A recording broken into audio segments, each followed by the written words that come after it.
पूरी ही दुनिया में जो गोल्ड है उसमें ऐतिहासिक आपको उछाल देखने के लिए मिल रहा है। और भारत में भी जो 10 ग्राम है उसका रेट 1 लाख के लगभग पहुंच चुका है। डीमोनेटाइजेशन ऑफ डॉलर भी सामने आ रहा है रिपोर्ट। बताया जाता है कि बहुत सारे लोग अपना जो काम करते हैं वो डॉलर के अंदर ही करते हैं, मतलब उल्टे पुल्टे काम, ऑफ द रिकॉर्ड्स वाले काम। अगर डॉलर आपके सेफ में है, अगर आपने सूटकेस में भर के रखा है और आपने अगर जमीन में गाड़ के रखा है, वो सब इनवैलिडेट कर देंगे। जय हिंद, नमस्कार। मैं अंबर जैदी स्वागत करती हूँ आप सबका एक बार फिर से हमारे आज के कार्यक्रम में। और आज हमारे साथ मौजूद हैं उमेश अग्रवाल जी, जिनसे हम बात करेंगे कई सारे बड़े डेवलपमेंट्स पर। जैसे कि आप जानते हैं कि पूरी ही दुनिया में जो गोल्ड है उसमें ऐतिहासिक आपको उछाल देखने के लिए मिल रहा है। और भारत में भी जो 10 ग्राम है उसका रेट 1 लाख के लगभग पहुंच चुका है। और सवाल ये भी है कि जो डॉलर है क्या उसका डिमोनेटाइजेशन हो रहा है और किस तरह से हो रहा है। जो सारी चीजें हो रही हैं उसको हम समझने की कोशिश करेंगे। हमने देखा है कि रुपए का भी डिमोनेटाइजेशन हुआ और कैसे हुआ वो आप सबके सामने है। लेकिन क्या डॉलर भी डिमोनेटाइज किया जा रहा है और किस तरह से किया जा रहा है, ये कई सारे सवाल हैं जिसपे हम बात करेंगे। और इन सभी सवालों का जवाब देने के लिए हमारे साथ मौजूद हैं उमेश अग्रवाल जी। उमेश जी, बहुत बहुत स्वागत है आपका। जय हिंद, नमस्कार। जय श्री राम अंबर जी। जय सिया राम। उमेश जी, गोल्ड में ऐतिहासिक उछाल। भारत में लगभग 10 ग्राम का रेट 1 लाख के लगभग पहुंच चुका है। आम आदमी की पहुंच से सोना बहुत दूर होता जा रहा है। और डीमोनेटाइजेशन ऑफ डॉलर भी सामने आ रहा है, रिपोर्ट्स आ रहे हैं। क्या कुछ हो रहा है, आपसे जानना चाहेंगे। देखिए, नवंबर 8 2016 सबको याद होगा जब हाँ जी। मोदी जी ने 500 और 1000 रुपए की जो करेंसी है सिस्टम हम्म। से हटा दी थी। मतलब एकदम से हटा दी थी। 86% of the currency was hmm. Just taken out of the system. Hmm. उस दिन आपको बताता हूँ, गोल्ड का दाम कुछ 39 लाख या 40 लाख था 1 kg का। ओवरनाइट लोगों ने जो डीमोनेटाइज करेंसी में इसका दाम 60 लाख तक पहुंच चुका था। 2-3 दिन ये रेट चले थे। बहुत लोगों ने उस समय 60 लाख में गोल्ड बेचा भी था, बाद में जाके 45 में लिया भी था। तो हम्म। अच्छे लोगों ने जो सराफा मार्केट में है, they made a killing like anything. अब मैं आपको बता रहा हूँ, आपने देखा होगा कि गोल्ड का दाम आपने बताया जैसे 1 लाख के पास पहुंच गया है। पार नहीं हुआ है, 95 टू 1 लाख के बीच में है। और मतलब एक ही चीज है, 1 kilo around 95 lakh to 1 crore के बीच में चल रहा है। रोज ऊपर नीचे उछाल चल रहा है।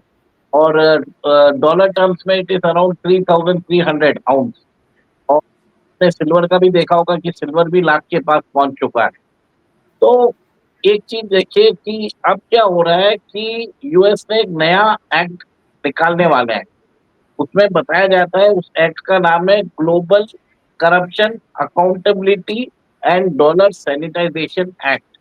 इसमें हम्म। यूएस ने बोला है कि अगर कोई डॉलर, आपने डॉलर होल्डिंग्स, जैसे आप हमारे यहाँ पे 500 के नोट्स रहते हैं, अगर हम्म। ऐसा कोई नोट्स डॉलर होल्डिंग्स आपके पास है which is link to illicit holding, या आपने कोई क्रिमिनल एक्टिविटी के साथ उसको लिंक किया हुआ है, तो डॉलर इनवैलिडेट कर देंगे आप। हम्म। मतलब एक ही चीज है, आपका डॉलर क्लीन होना चाहिए। क्लीन का मतलब है टैक्स दिया हुआ डॉलर। आपको मालूम है यूएस का जो करेंसी है dollar is a world reserve currency. Hmm. बताया जाता है कि बहुत सारे लोग अपना जो काम करते हैं वो डॉलर के अंदर ही करते हैं, मतलब उल्टे पुल्टे काम, ऑफ द रिकॉर्ड्स वाले काम। और जैसे किसी को मनी ट्रांसफर करना है यहाँ से वो, तो जनरली लोग डॉलर का यूज कर सकते हैं। अब इस मूव के कारण डॉलर का जो इलिसिट काम में, मतलब जो गैर कानूनी काम में जो यूसेज होता है वो कम हो जाएगा। ठीक है। इसमें बताया जाता है कि अगर डॉलर आपके सेफ में है, अगर आपने सूटकेस में भर के रखा है और आपने हम्म। अगर जमीन में गाड़ के रखा है, वो सब इनवैलिडेट कर देंगे, क्योंकि यूएस एक नया सीरियल ट्रैकिंग सिस्टम लेके आ रहा है। उसके हम्म। अंदर उसी डॉलर को मान्यता दी जाएगी उसके जिसके ऊपर टैक्स आपने भरा है। अब इसमें फ़र्क किसको पड़ेगा, जो नारकोटिक्स में है, जो वेपन हुँ, ट्रेडिंग में है, ह्यूमन ट्रैफिकिंग में है और जो टेररिज्म फाइनेंस करते हैं, इन सबको प्रॉब्लम होगा। आज आप समझ लीजिए, आपको मालूम है आईएसआई भारत में जो भी टेरर एक्टिविटीज़ कराता है, वो पूरा काम डॉलर में ही करता है। और नंबर की एक और एक चीज़ है, डॉलर के अंदर सिर्फ़ डॉलर का प्रॉब्लम नहीं है, काउंटरफीट डॉलर का भी प्रॉब्लम है। जी। आपको मालूम है वर्ल्ड के अंदर डॉलर 2 जने प्रिंट करते हैं, एक तो फेडरल रिज़र्व और सेकंड नॉर्थ कोरिया में होता है। और हुँ, अगर किसी को मेरे बारे में विश्वास नहीं है तो सुपर डॉलर करके गूगल कर लीजिए, आपको मिल जाएगा। और जी। बताया जाता है कि देयर इज़ अ स्पेसिफिक, लोगों ने एस्टिमेट किया है कि हुँ, 25% of the dollar in circulation is fake. North Korea के पास वो कैपेसिटी ना कैपेबिलिटी है। उसको किसने दिया होगा ये टेक्नोलॉजी? आप बोलिए। और सबसे बड़ी बात ये है कि ऑफ कोर्स जब जिनके पास है, जो ये कैपेसिटी रखते हैं, वही इस चीज़ को कर सकते हैं, और तो कोई कर नहीं सकता। देखिए, ये कैपेसिटी है चाइना के पास। चाइना रिवर्स इंजीनियर कर सकता है सब चीज़ का। हुँ, ठीक है, हुँ, अगर आप अपने कॉपी भी बनाने को बोलेंगे तो आपको भी बना के आपके भी 100 वर्ज़न बना के भेज देगा। चाइना ऐसा है। तो हुँ, चाइना पीछे का रिवर्स इंजीनियरिंग करके उन्होंने वही इंक, वही मशीन, वही पेपर उनको दे दिया है। नहीं हुँ, तो नॉर्थ कोरिया के पास वो कैपेसिटी ना कैपेबिलिटी है। और हुँ, नॉर्थ कोरिया ने अपना जो वेपन्स प्रोग्राम, मिसाइल प्रोग्राम इसी काउंटरफीट डॉलर से यूज़ किया है। और हमारा जो नेबर है पाकिस्तान, इसका ये ग्लोबल डिस्ट्रीब्यूशन नेटवर्क इन्होंने किया है, ये आईएसआई करता है। फेक हुँ, डॉलर जो भी बाहर चलाने हैं। नहीं तो आप सोचिए पाकिस्तान के पास पैसे कहाँ हैं? उनके पास तो आईएमएफ से भीख माँगने का पैसे रहते हैं और वो ग्लोबल मार्केट में जाके वेपन सिस्टम खरीद कैसे सकते हैं? कोई ना कहीं तो पैसे आ ही रहे हैं ना। और वो पैसा ऑब्वियसली ये फेक डॉलर्स है। और तो तो मेरा ये मानना है कि इस मूव के कारण वर्ल्ड में सिर्फ लेजिटिमेटेड डॉलर्स जिस पे टैक्स भरा है, उसकी वैल्यू रहेगी। और अमेरिका ने बोल दिया जितने भी अब बैंक्स है। सवाल ये उठता है उमेश जी, तो ये कैसे आइडेंटिफाई किया जाएगा कि कौन सा डॉलर लेजिटिमेट है? क्योंकि अगर कोई हार्ड कैश में है, तो कैसे ये सारी चीज़ें क्लियर होंगी? और जो डिमोनेटाइज़ेशन है, वो कैसे होगा? किस तरह से चीज़ें इम्प्लीमेंट हो रही हैं? आप थोड़ा-सा समझाइए इस पर। देखिए, सबसे पहले तो बैंक को बोला गया है कि जिनके पास भी लार्ज डॉलर डिनोमिनेटेड होल्डिंग्स है, हुँ, उन लोगों को रिपोर्ट करना पड़ेगा। 90 डे का विंडो दिया है। और ओके। इसमें 4 कंट्री ने रेडी भी हो गए हैं। एक तो जर्मनी है, मेक्सिको है, टर्की है और पाकिस्तान है। हुँ, आपको मालूम है मेक्सिको में क्या होता है? सबसे बड़ा ड्रग कार्टेल मेक्सिको में है। Turkey is the gateway to the uh, ठीक है? वहाँ पे भी जितनी भी यूरोप के अंदर लोग जाते हैं, they use Turkey as the route. फिर हुँ, पाकिस्तान है। तो इन्होंने बोल दिया कि हम आपको सब डिटेल्स दे देंगे, हमारे पास जो भी डॉलर है। मतलब इन कंट्रीज़ के पास डॉलर रिज़र्व्स पहले से ही ज़्यादा है, कैश डॉलर रिज़र्व। और हुँ, बाकी फाइनेंशियल एंटिटीज़ को भी बोल दिया है कि आप हमें पूरा डिटेल्स दीजिए।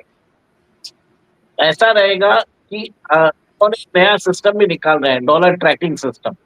तो हुँ, वो देख लेंगे कि कौन से डॉलर ने जिसके पास अगर समझ लीजिए आप यूएस में आईआरए में रजिस्टर्ड है, आप टैक्स भरते हैं। अगर आप विथड्रॉ करते हैं डॉलर फ्रॉम उधर एटीएम, तो उधर वो एक नया सीरियल सिस्टम दे देंगे। उनको मालूम रहेगा कि this dollar was withdrawn by Amber Zaidi.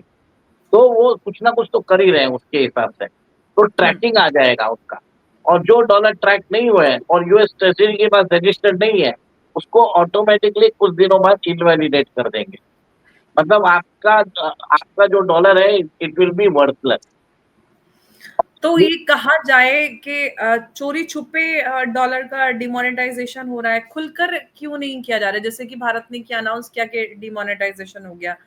Dollar का डिमोनेटाइज़ेशन क्यों अनाउंस नहीं किया गया?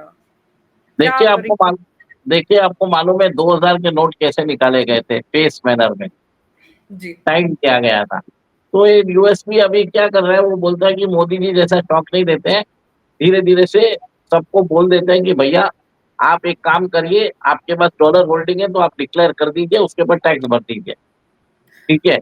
तो अमेरिका ये चाहता है कि जो डॉलर पे आपने टैक्स नहीं भरा है, हुँ, आपके पास एक एमनेस्टी स्कीम है, 40-45% आप टैक्स भर दीजिए, नहीं तो हुँ। आपके 100% पैसे गए। और जो पैसे आपने डिक्लेयर किए हैं और टैक्स भर दिए हैं, तो वो ट्रैकिंग में आ गए। तो आगे जाके dollar will not be used for international illicit activity. Illicit hoardings के ऊपर वो लोग अभी एक तरह से ये एक सर्जिकल स्ट्राइक है। हुँ। जो भी हवाला नेटवर्क्स में काम करते हैं, मनी लॉन्ड्रिंग का काम करते हैं, उन लोगों को बहुत तकलीफ होगी। और हमारे देश में जो आंदोलनजीवी है, उनको बाहर से डॉलर में पेमेंट्स आते थे और वो चला लेते थे क्योंकि dollar was is a international reserve currency. इसके कारण वो अ, जो भी उल्टे काम थे वो सब कर सकते थे, वो अब नहीं होंगे। इट इज़ तो एज़ सिंपल एज़ दैट। ये कह सकते हैं कि ये जो कदम है डोनाल्ड ट्रम्प का, प्रेज़िडेंट ट्रम्प का, ये जो डीप स्टेट है, उसके ऊपर बहुत बड़ा प्रहार है, ये कहा जा सकता है। क्यों में से? देखिए, ये किसके ऊपर this is a surgical strike against all sort of people who are involved in illegal activities according to the US law. हुँ, क्योंकि इसके अंदर इसके मॉनिटरिंग और ट्रैकिंग में सारी यूएस एजेंसीज जुड़ चुकी है। एफएटीएफ जुड़ चुका है, एफआईयू जुड़ चुका है। डेटा सब जगह से आने वाला है। इनके जी। पास सुपर कंप्यूटर्स है, वो कोलेक्ट करके आपको इमीडिएटली बता देंगे किस आदमी के पास कितना लेजिटिमेट डॉलर्स है, कितना इनलेजिटिमेट, और उसी के हिसाब से वो इनलेजिटिमेट डॉलर्स को वो लोग इनवैलिडेट कर देंगे। हुँ। ये खबर निकल के आ रही है। अब इस पूरे जो प्रक्रिया है, इसका असर ग्लोबल इकोनॉमी पे क्या पड़ने वाला है उमेश जी? क्योंकि हम सब जानते हैं कि अमेरिकन डॉलर से ही लेन-देन पूरी दुनिया में होता है और टैरिफ वॉर का भी ग्लोबल इकोनॉमी पे काफ़ी असर नज़र आ रहा है और उस सब के बीच में ये भी हो जाता है, तो आपको नहीं लगता कि ग्लोबल इकोनॉमी जो पहले ही कई सारी वॉर्स और कॉन्फ्लिक्ट्स से गुज़र रही है, काफ़ी कुछ देखा है बीते कुछ सालों में, उसके बीच ये कदम क्या असर नज़र आएँगे? देखिए, सिंपल सी बात है कि डॉलर का जो यूसेज है, it will be used only for legitimate use. हुँ, इल्लीगल यूज़ के लिए अब लोग वापस they will have to go back to gold. आप हुँ, देख ही रहे हैं गोल्ड का दाम रोज़ बढ़ रहा है। अभी हुँ, 3300 आउंस हुआ है, ये इतना हुँ, जल्दी होने का चांस ही नहीं रहता है। तो जी, मतलब बहुत बड़ा-बड़ा पैसा वो डॉलर से उठ के they people are buying gold. जो हुँ, शैडो इकोनॉमी है वर्ल्ड की, it is twice the global economy. हुँ, बताया जाता है। जो वेपन्स इंडस्ट्री है, नारकोटिक्स है, ह्यूमन ट्रैफिकिंग है, जो भी ये बड़ी इल्लीगल काम होते हैं, it is twice the global economy. तो हुँ। लेजिटिमेट डॉलर्स का बोलबाला रहेगा और इल्लेजिटिमेट काम जो होगा वो गोल्ड, क्रिप्टो करेंसी सब में बढ़ता जाएगा। ओके, तो ये कहा जाए कि इस कदम को काफ़ी सोच समझकर डोनाल्ड ट्रम्प ने उठाया है और इसके पीछे कई सारे रीज़न्स हैं और इसके बाद बहुत सारे बदलाव हम देख पाएँगे, ये समझा जाए? ज़रूरी है, ये बहुत ही ज़रूरी था क्योंकि dollar was being printed in north Korea as well. इससे क्या होगा कि डॉलर को जो बहुत सारे कार्टून्स प्रिंट भी कर रहे थे, फेक डॉलर्स, और तो बताया अभी जाता कैसे है इंश्योर कि किया जाएगा कि डॉलर प्रिंट नहीं हो सकते? हाँ, क्या? अब कैसे इंश्योर किया जाएगा कि डॉलर प्रिंट कोई और प्रिंट नहीं कर पाएगा? तब आप एवरी डॉलर को जब एक सीरियल ट्रैकिंग सिस्टम से वो लोग ट्रैक कर सकते रहेंगे, then they will be ensuring that no one is able to use that illegitimate dollars for any other purposes. Simple है ना अंबर जी, आप यही देख लीजिए ना, एवरी डॉलर आपके पास पड़ा रहेगा। अगर समझिए आपके पास $100 का बिल है, अगर आप उनको मालूम पड़ गया कि अंबर ने उसको निकाला है from ATM machine, they will have a record. हुँ, और अगर आपके पास दूसरा डॉलर पाया गया, तो सीधा बोल देंगे कि इट इज़ इनवैलिडेटेड, वो यूज़ ही नहीं कर पाओगे। अभी तो जी। क्या है, 90 डेज़ का विंडो दिया है, तो लोग अपना डॉलर ऑफलोड करने की कोशिश कर रहे हैं। This is happening right now. Okay, तो इस सब से ये है कि जो इलीगल इस्तेमाल किया जाता है डॉलर को, उसको रोका जाएगा और जैसा कि हम भी जानते हैं कि जो जब रुपए का डिमोनेटाइजेशन हुआ था, उसके बाद उसका सीधा असर पाकिस्तान के ऊपर जो हुआ वो नज़र आ रहा है। तो अब जो अमेरिका ने ये कदम उठाया है, उसके दुष्परिणाम किसके ऊपर दिखाई देंगे? जैसे पाकिस्तान की हालत खराब हो गई, अब किसकी हालत खराब होने वाली है? देखिए, जो काउंटरफीट डॉलर्स यूज़ करते थे, उनकी हालत ज़रूर खराब हो जाएगी। तो मेरा मानना है नॉर्थ कोरिया की हालत खराब होने वाली है। जितने भी जिहादी टेररिस्ट नेटवर्क्स हैं, जो काउंटरफीट डॉलर्स यूज़ करते थे, उनकी हुँ, हालत खराब हो जाएगी। पाकिस्तान की हालत खराब हो जाएगी और भी जो भी बड़े-बड़े कार्टेल्स हैं अ हुँ, जिनके पास रूम भर के डॉलर्स के बिल्स पड़े हैं, वो हुँ, उन लोगों को प्रॉब्लम हो गया। जी, छोटा-मोटा जिसके पास समझो 1000, 2000, 5000 डॉलर है, उससे अमेरिकन गवर्नमेंट को कोई मतलब नहीं है। ये जो जी, बड़े-बड़े होल्डिंग्स हैं, हुँ, जिनको मूव किया जाता है, उनकी तरफ से American government wants to crack down on illegitimated dollars hmm, and counterfeit dollar. हुँ, और अब अमेरिकन गवर्नमेंट अ खुद सामने से आके नहीं बोल सकता है कि हुँ, डॉलर काउंटरफीट चल रहा है, बट हुँ। चल रहा है, नॉर्थ कोरिया में प्रिंट हो रहा है और हुँ। मैंने आपको आर्टिकल्स भी भेजे हैं इसके लिए। जी, बिल्कुल। और ये सब जो हो रहा है ये काफ़ी बड़ा ये एक अपडेट है और इसके क्या परिणाम हो सकते हैं, इस पे हमने काफ़ी चर्चा कर ली।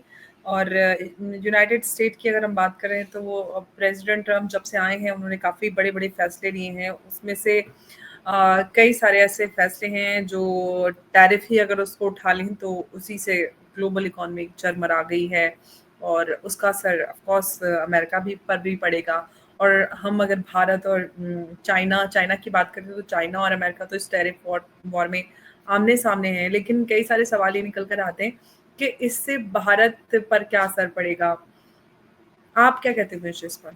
भारत पे कोई असर पड़ने का नहीं है। भारत में अगर जो डॉलर होल्ड कर रहे हैं और जो ब्लैक मार्केटिंग कर रहे हैं, जो डॉलर होल्ड करके मतलब भारत के लिए अच्छा ही होगा क्योंकि भारत के अंदर बताया जाता है कि जो इम्पोर्ट होता है चाइना से, कुछ पेमेंट कैश हुँ, में होता है और वो ऑफिशियल बैंकिंग चैनल से नहीं हो रहा है। जी। ये होता है हवाला नेटवर्क से और हवाला नेटवर्क डीलर जो होते हैं, उनके पास हुँ, डॉलर्स पड़े रहते हैं, तो जी। तकलीफ उनको होगी। तो अब जो एग्जैक्ट बिलिंग से प्रोडक्ट्स भारत में आएँगे और भारत के अंदर जब एग्जैक्ट बिलिंग से आते हैं और बैंकिंग चैनल यूज़ किया जाएगा for the hmm, payment, then हुँ, भारतीय सरकार की रेवेन्यू बढ़ने वाली है। It's a very good move, I think so. तो ये प्रॉब्लम करेगा उन लोगों के लिए जिनके पास डॉलर्स पड़े हैं और बताया जाता है कि चाइना से जनरली जो इम्पोर्ट होते हैं, हुँ, इम्पोर्टर्स, वो हुँ, कुछ पोर्शन दे यूज़ हुँ, वो कैश कंपोनेंट में बेचते हैं, जिसके जी। कारण भारत के अंदर जो गुड्स इम्पोर्ट होते हैं उसके ऊपर कस्टम ड्यूटी कम लगे और हुँ, भारत में जब वो बेचें, तो उनको अच्छा मुनाफ़ा आ सके। This is the hmm, idea. अब जो हुँ, कंपोनेंट जो कैश में जाता था, जो जी। हवाला डीलर्स रहते थे, वो डॉलर यूज़ करते थे। हुँ, वो हुँ, सिंगापुर भेजते थे, सिंगापुर से फिर चाइना जाता था। तो जी, कन्वर्शन रेट कुछ लगता था। ये जी। अब नहीं होगा। कुछ हुँ, पैसा आपको बैंकिंग चैनल के थ्रू ही भेजना है। आपको जी, अकाउंटेंट पैसा ही भेजना है। तो भारत के अंदर भी एक तरह से लेजिटिमेसी आ जाएगी ट्रांज़ैक्शंस की और भारतीय सरकार भी मॉनिटर कर रही है। अभी आप देखिए भारतीय सरकार ने इम्पोर्ट मॉनिटरिंग कमिटी बना ली है टैरिफ वॉर के हिसाब से। They hmm, are monitoring each and every import from China. Scrutinise किया जा रहा है। यहाँ पे हुँ, लोगों को बताया जा रहा है कि आप सर्टिफिकेशन लीजिए। मतलब नॉन टैरिफ बैरियर्स बनाया जा रहा है और मेरे हिसाब से बहुत सारे जो इम्पोर्टर्स थे, जो पहले चाइना से इम्पोर्ट करते थे, वो भारत में अभी प्लांट्स भी डाल रहे हैं। तो एक तरह से अच्छी बात है, भारत के ग्रोथ के लिए बढ़िया है। देखिए, मैं मानता हूँ कि कुछ लोग बोलेंगे कि भारत में बिज़नेस करना मुश्किल है, बट कहीं हुँ, न कहीं स्टार्ट करना ज़रूरी है और भारतीय सरकार वो काम कर रही है। और हुँ, इस डॉलर डिमोनेटाइज़ेशन जो अमेरिकन गवर्नमेंट कर रही है, it is hmm, a very good master stroke और भारतीय सरकार अब ध्यान रखने वाली है for all the products which are coming from China. Hmm. Okay. और तो इससे ये समझ में आ रहा है कि अगर लॉन्ग टर्म देखा जाए तो इससे काफी कुछ क्लैरिटी और ट्रांसपेरेंसी इसके बाद आ जाएगी, और जो मिसयूज, इलीगल यूज कहा जाए जो डॉलर का होता था, वो भी इसके बाद बंद हो सकता है। और इससे सोच समझकर उठाया गया ये प्रेसिडेंट ट्रम्प ये का फैसला है। जी। देखिए, एक ही चीज़ बताता हूँ, जैसे मणिपुर में हीरोइन उगता था, ठीक हम्म। है? वहाँ पे पॉपी कल्टीवेशन करके लोग बेचते थे, तो उनको डॉलर मिलते थे। अब जी। वो इल्लीगल डॉलर्स वो इनवैलिडेट हो जाएँगे, आप यूज़ ही नहीं कर पाओगे, जी। ठीक है? चाइना किसी को भारत में अटैक करने के लिए मिस्क्रिएंट्स को, जो एक्सट्रीमिस्ट है, तो इन लोगों हम्म। को डॉलर में ही पेमेंट करता था। वही अपने, वो भी लेजिटिमेट डॉलर नहीं, नॉर्थ कोरिया जी। में प्रिंटेड डॉलर, ठीक हम्म। है? तो वो डॉलर भी इनवैलिडेट हो जाएँगे। तो एक तरह जी। से टेरर एक्टिविटीज़ भी कम होंगे ना। आप ये देखिए, तो एब्सोल्युटली। एक फाइनेंस इज़ द बैकबोन। आप वो फाइनेंस का वो एब्सोल्युटली। हटा वो आप वो कड़ी हटा दीजिए, तो अब क्या है, आपको अगर पेमेंट करना है, अगर समझिए एक आप एक ही बात समझ लीजिए, 1 किलो गोल्ड 1 करोड़ का होता है। अब पेमेंट करने के लिए क्या करेंगे? गोल्ड का बार्स लेके जाएँगे। अगर समझो 5 करोड़ पेमेंट करना है, तो 5 किलो गोल्ड बार उठा के लेके जाना पड़ेगा। अब उसको कैरी करना भी तो मुश्किल है, डॉलर तो आराम से यूज़ कर सकते थे। और एब्सोल्युटली। गोल्ड तो कैसे इस लेके जाए? गोल्ड लेके ऐसे आप लेके भी नहीं जा सकते कहीं दूसरे देश में या कहीं और इस तरह से आसानी से हाँ, ट्रैवल करना। तो ये वो लोग नया सिस्टम, वो लोग उन लोगों को ईजाद करना पड़ेगा। तो एब्सोल्युटली। डिफ़िकल्टी जब होता है, तब काम भी कम हो जाएगा। बिल्कुल। ऐसा नहीं अब बोल रहा हूँ देखते कि सारे हुँ, इल्लीगल एक्टिविटीज़ कम बंद हो जाएँगे, बट जो बट काफ़ी हद तक फ्रीक्वेंसी है। उसपे एब्सोल्युटली काफ़ी हद तक उसपे लगाम लगाई जा सकेगी। यस, बिल्कुल। यस। उमेश जी, बहुत-बहुत शुक्रिया आपका हमारे साथ इस चर्चा में जुड़ने के लिए, और आपने जो अहम जानकारी और महत्वपूर्ण बिंदु हमारे और दर्शकों के साथ साझा किए। बहुत-बहुत धन्यवाद आपका एक बार फिर से। नमस्कार, जय हिंद, जय भारत। जय सिया राम, अमर जी। जय सिया राम।